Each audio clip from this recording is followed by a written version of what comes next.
guys मैं যাচ্ছি আমাদের রাস্তা গাড়ি পেছে গেছে টলি গাড়ি তুলতে যাচ্ছি ভাই আমাদের রাস্তা পিচ করবে না দেখুন রাস্তা খুঁজেছে এই বালতির ভিতর গাড়ি ফেসে গেছে আমাদের গাড়ি ফেসে গেছে যাচ্ছে আমরা এখন তুলতে গাড়ি এখন তুলে গেছি গাড়ি এখন তুলবো আমরা দেখুন থাকুক আমার কাছে এবার সেটা ঠেলবে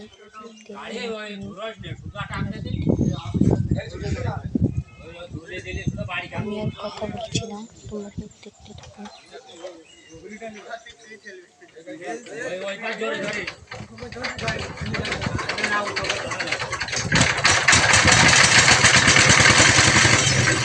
আমার কথা ভাই আপনারা শুনতে পারবেন না